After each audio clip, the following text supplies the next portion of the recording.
گھر میں مغرب کی نماز کے 3 رکعت فرض کی نیت باندھی، تھوڑی دیر بعد میری خالہ بھی آئی اور 2 یا 3 فٹ فاصلے پر آ کر میرے برابر 12 رکعتوں کی نماز بھی ہو گئی۔ ٹھیک ہے،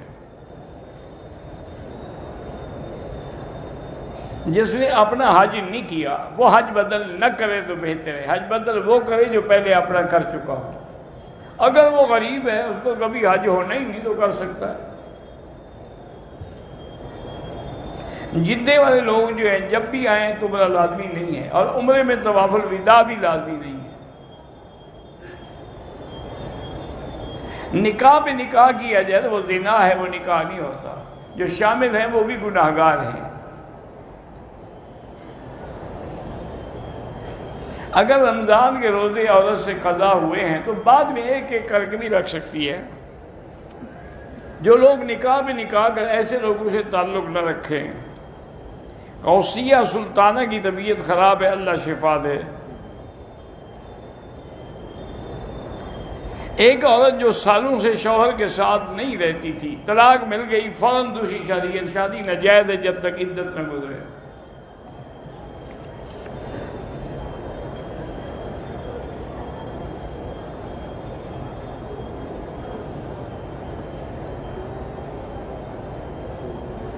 وہ قرآن کھولو اور بال نکل آئے، سب جھوٹے خواب ہیں، لوگ ایسے گھڑتے رہتے ہیں۔ میں نے بیوہ عورت سے شادی کی ہے، 1 سال ہو گیا، اس کا دل نہیں کرتا ہم بستری کو، جب میں بلاتا ہوں نہیں آتی ہے، جب دل کرتا ہے تو کہتی کہ میرا دل نہیں کرتا۔ آپ نے کیوں شادی کی تھی؟ اب برداشت کرو، بھگتو۔ ہاں، اگر کوئی عورت آمدن تندرست بھی ہے، حیض بھی نہیں ہے، خامند اس کو بلاتا ہے اور نہیں آتی ہے تو صبح تک اللہ کے فرشتے اس پہ لعنت بھیجتے ہیں۔ زنا نہیں کر سکتے آپ اگر بیوی کہنا نہ مانے۔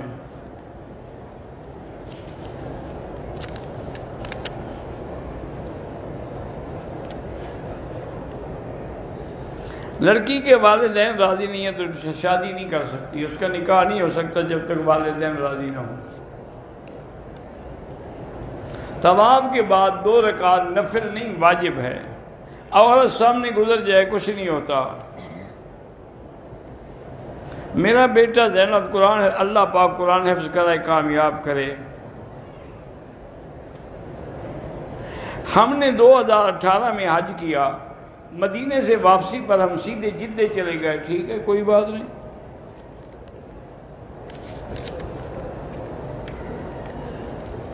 میرا بیٹا حافظ قرآن جامعہ خیر مدارس سے دورہ مکمل کر لیا ہے، اللہ اس سے دین کا کام لے انشاءاللہ۔ ایک چیز نقد 5 لاکھ میں، ادھار 8 لاکھ میں، وہ جائز ہے۔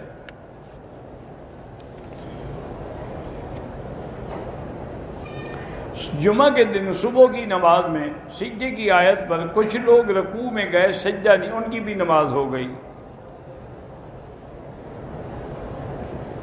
طواف شروع کرتے وقت نیت کے لیے ایسے سامنے کھڑے ہوں گے، وہ ہاتھ نہیں اٹھائیں گے، سامنے جب ہوں گے پھر ہاتھ اٹھائیں گے۔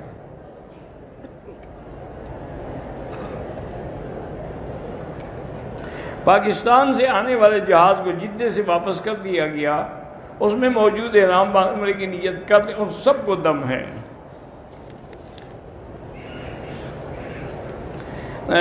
دوران طواف حجر اسود پر ہر چکر میں استلام کرتے وقت پورا جسم حجر اسود کی طرف ہو جائے ٹھیک ہے، نہ ہو اشارہ کر دیں تب بھی جائز ہے۔ قبروں پر یا مزاروں پر چادریں ڈالنا بدعت ہے۔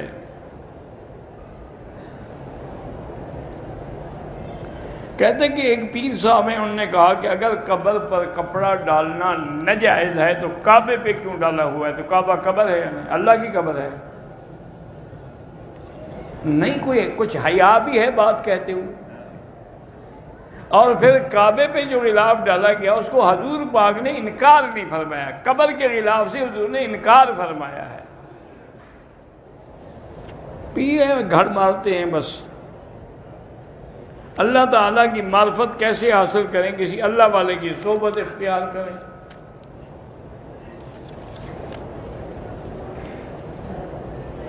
بعد نماز جنازہ ایک سلام کا بھی ثبوت ہے حدیث میں، لیکن افضل یہ ہے کہ سلام دونوں طرف ہو۔ یہاں کے جو حنبلی مسلک کے لوگ ہیں وہ یہ کرتے ہیں کہ نماز میں تو دونوں طرف سلام پھیرتے ہیں تاکہ اس حدیث پر عمل ہو جائے، جنازے میں ایک پھیرتے ہیں تاکہ اس حدیث پر بھی عمل ہو جائے۔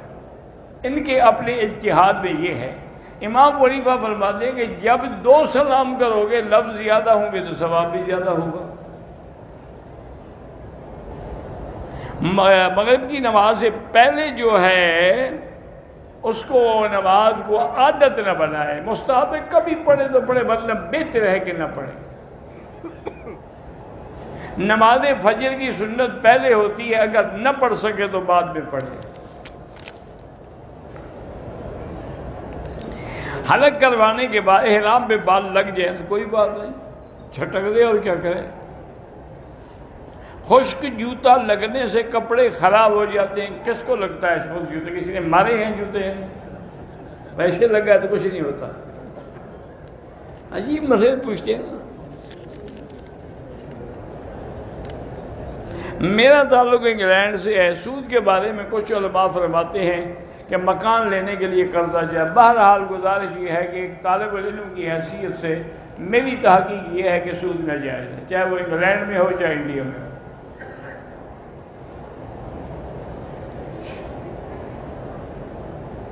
اگر ایک آدمی ہم نماز میں کھڑے ہیں، ساتھ والا آدمی گر گیا، اس کو کوئی دورہ پڑ گیا، ٹھیک ہے نماز توڑ دیں، اس کی بھی مدد کریں۔ میں نے عمرہ کیا، دوسرا عمرے کا ارادہ ہے۔ طواف مکمل کرنے کے بعد تھکاوٹ کی وجہ سے سعی دوسرے دن کر سکتا ہوں، احرام نہیں کھول سکتے، پھر دوسرے دن کر سکتے ہو۔ اگر احرام کھول دیا تو پھر دم پڑ جائے گی۔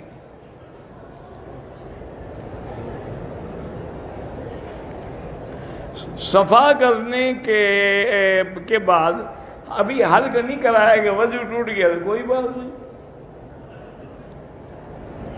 احرام کے بعد عمرے کا دھونا احرام کا دھونا ضروری نہیں ہے۔ ہر طواف کے بعد 2 رکعت ضروری ہے۔ مسجد جیرانہ سے عمرہ ہو سکتا ہے، حضور پاک نے خود کیا، اللہ کے بندے، باقی اس سے بڑی دلیل کیا ہو سکتی ہے؟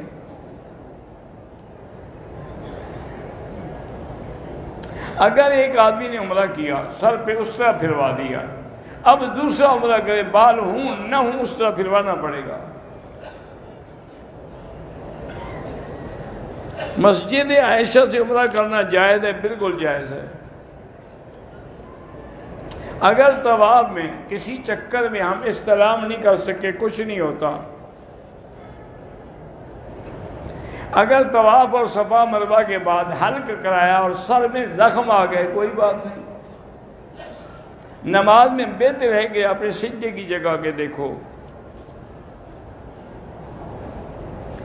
بہرحال میں نے کل مدینے جانا ہے، مجھے رشتہ داروں نے کہا تھا بھی ہمارے بھی سلام عرض کریں، تو بالکل کریں۔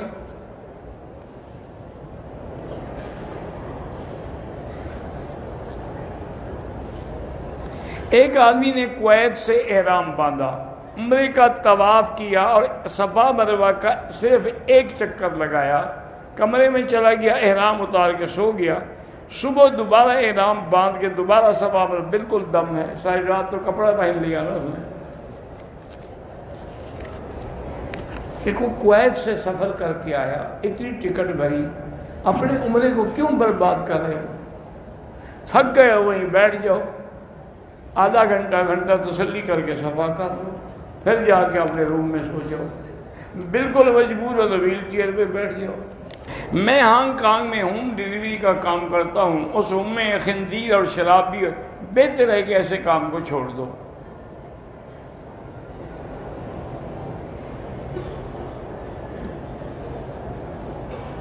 بہرحال ایک حدیث ہے جو وضو کے ابتدا میں بسم اللہ نہ پڑھے، مستحب ہے، یہ واجب یا فرض نہیں ہے۔